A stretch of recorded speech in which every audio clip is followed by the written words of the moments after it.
The long-awaited balance patch has finally arrived in Marvel Snap. Shuri finally got nerfed. Leech finally got nerfed. Leader got a buff. Is he now going to be back in the meta? We're talking about all of these balance changes and the rest of these patch notes in this video. And if you're ready for that, Valley Club, you know what to do. Find that like button. Let's go snap it. ValleyFlyin.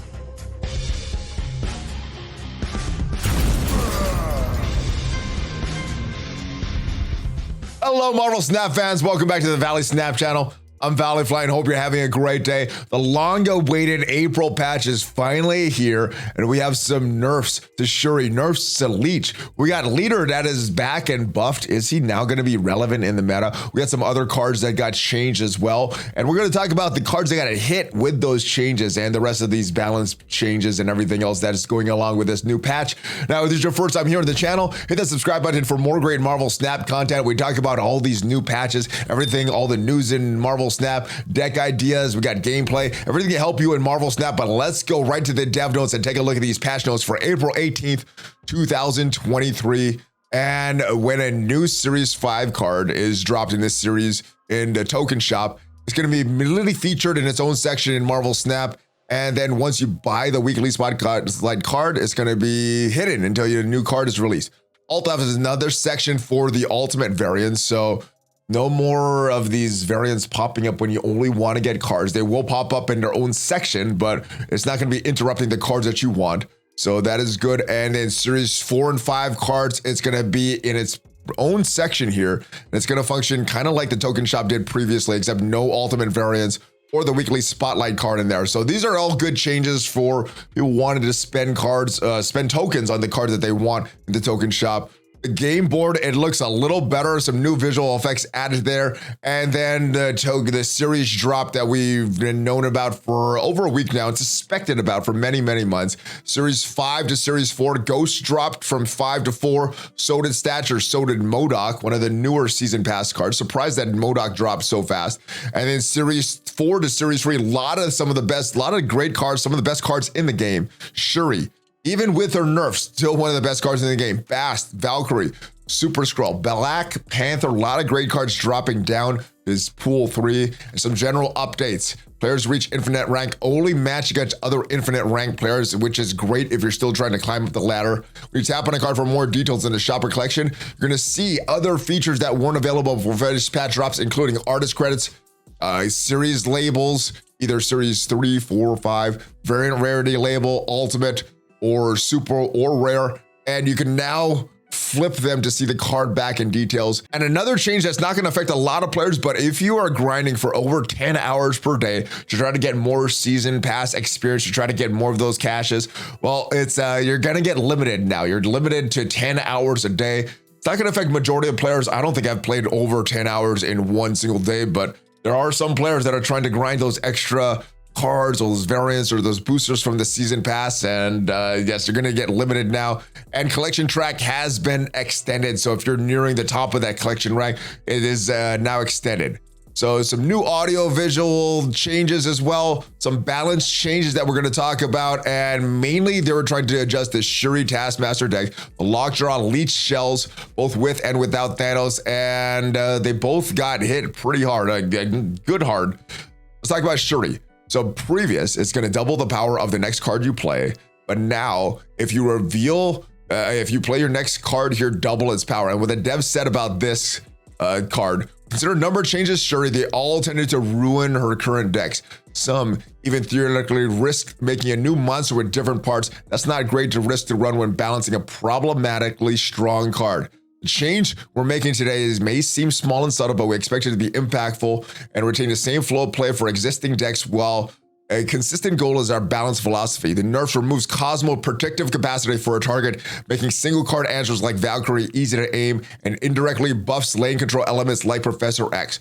Taking a risk here, this nerf could still leave Shuri a strength outlier, so we'll react quickly. So we'll see how these changes to Shuri will affect gameplay. I've tested out Shuri, the previous deck with Red Skull and Taskmaster. There are some adjustments, but unless you have like a Valkyrie or something, there's still a very hard deck to counter there. So Glad they adjusted this, and you're not going to be behind Cosmo anymore, because if you play Cosmo in the same lane, well, obviously the on-reveal ability of Shuri is not going to go off, and you can't play that Taskmaster behind Cosmo as well. Still, let's give you an option for Arnim Zola. So those were very popular archetypes. We may start to see those come back. Let's talk about Leech, the other card that got a huge nerf, one of the most annoying cards in my opinion in the game. Previous, it was a 5-3. It's still a 5-3, but on reveal, to remove the abilities from all cards in your opponent's hands.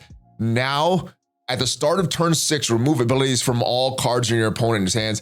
Now, I'm assuming that this is not going to be affected one way or the other by magic. So on turn 7, if all these abilities were, if all the abilities were removed from the cards, on turn 6, it's still going to be removed on turn 7.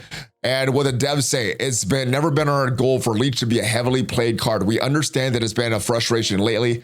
When it's happening, it usually means a finisher is generically strong against pure power, like Leech / Leader, or deck can play Leech earlier than turn 5, so often like a Lockjaw Thanos deck or a normal Lockjaw deck. We tried in the past to weaken other stronger cards in decks, but it's been a balance and design obstacle.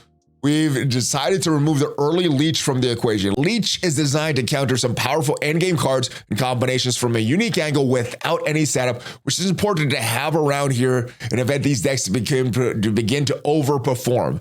This change should let them fulfill that role when necessary, without ever making them a foundational piece of the metagame, which is good, because Leech is very, very annoying to play. It's not fun when you play your own Leech, like, oh, am I gonna play this? And they're gonna retreat. And when you have your awesome combos in deck, you're ready to play them, and someone leeches them, doesn't feel good. So I'm glad that they made this change. Leech was never a fun card. Let's move on to the other card that I got. Little change is Lockjaw. So previously, it's a 3/2 card. After you play the card here, you're going to swap it with a card in your deck. Now you can still play a card here, swapping your card in the deck, but this only happens once per turn. Now, they did remove the ability from Quinjet to make cards cost 0, but I guess you could still play a bunch of cards on Lockjaw. Still could be very, very annoying. And what the devs say in their comments here, Lockjaw is a fun, exciting card, but each trigger of this is basically a good boy draws a card and generates up to 6 energy at random. There's a lot of variants. You have multiple competitive decks. We've added cards to improve ways to sidestep Lockjaw's risk also becoming available. We believe the most powerful, frustrating use of Lockjaw is triggering multiple times in a turn, often with a snap along the way, and they're changing that. The main goal was to change that. Limiting Lockjaw to 1 swap each turn forces the player to develop the board without letting this sprint ahead and for a late surprise. This will make Lockjaw simpler to play against and less potent in decks, incidentally playing a lot of cheap cards like Thanos will. So this is a great change to Lockjaw. Now, this was one that I think is brushed over a lot. This change to America Chavez here. And what it's going to do, still a 6/9 card, still going to come up on turn 6. But what it did say previously, you will always draw this card on turn 6 and not before. Now it's going to start on your bottom of your deck, and it's going to draw this on turn 6. Now, what the devs say, and there are some cards that got hit by this change to American Chavez. Previously, if you're about to draw American Chavez, you just draw the next card instead. This means over the course of the game, she's more likely to be the top card in your deck. Thus far, it has been largely unimportant outside of Yondu, and let's not forget Cable as well. But it does restrict our ability to print cards that interact with the top of your deck.